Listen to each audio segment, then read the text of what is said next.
बढ़ते तापमान के कारण बारिश हो सकती है, पर यह नहीं पता कि कब।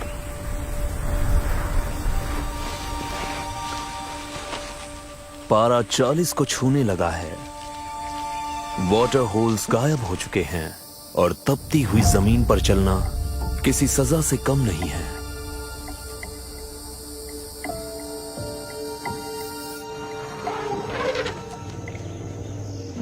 सबसे ज्यादा सूखा महीना यानी अक्टूबर हाथियों के लिए खास तौर पर मुश्किल है।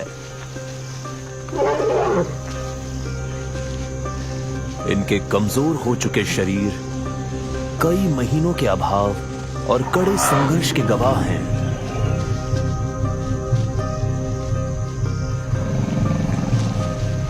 अब हर किसी को सिर्फ चोबी नदी का ही सहारा है,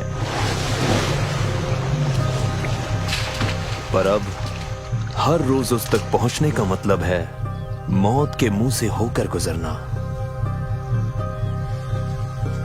शिकार की तलाश में निकले कावेजी और टॉम के सामने ये एक अच्छा मौका है।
एक कमजोर हो चुका काफ एक अच्छा टारगेट है, पर उसके गुस्से से भरी मां से उलझना मौत का फरमान होगा।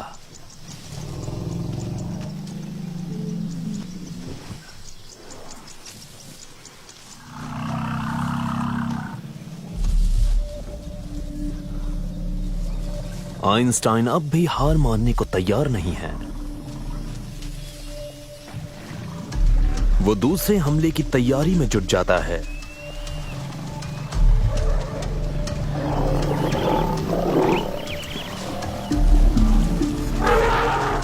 पर उसके साथियों में उतना जोश नहीं है।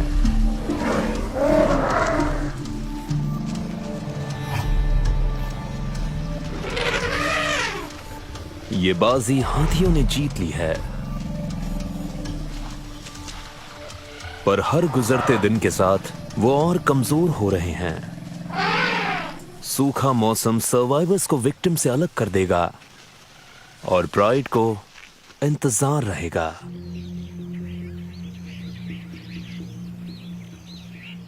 नदी में कुछ आगे वाटरफ्रंट प्राइड के इलाके की सीमा पर शिकार के मामले में बाहरी शेरों की किस्मत ज्यादा अच्छी थी। आइंस्टाइन द्वारा भगाए गए घुसपैठिए का एक भाई है। उनकी सीमाओं पर नरों की ये मिली भगत वाटरफ्रंट प्राइड के लिए एक खतरा हो सकती है। पास में दो शेरनियां शिकार को मारने के बाद उसे खा रही हैं। यहां पर एक और प्राइड के अस्तित्व में आने की संभावना है।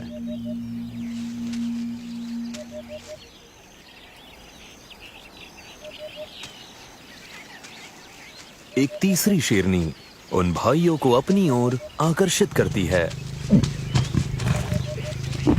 ये मिलन करने के लिए तैयार है।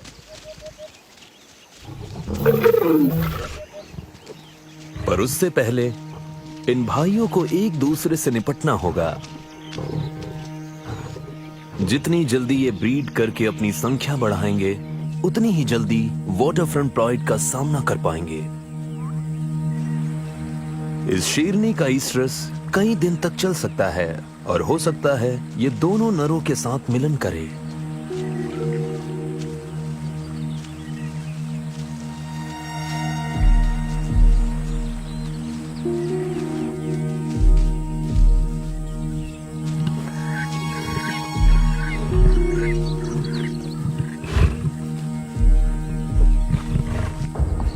अब झगड़ा इस बात का है कि मिलन पहले कौन करेगा।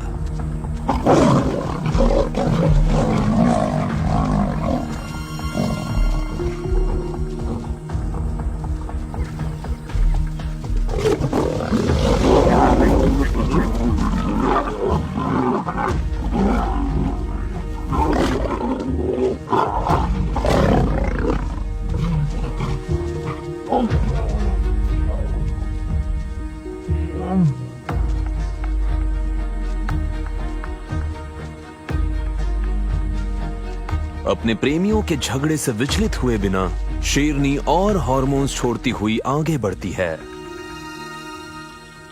इसकी प्राथमिकता ये सुनिश्चित करना है कि प्राइड बढ़े और पनपे।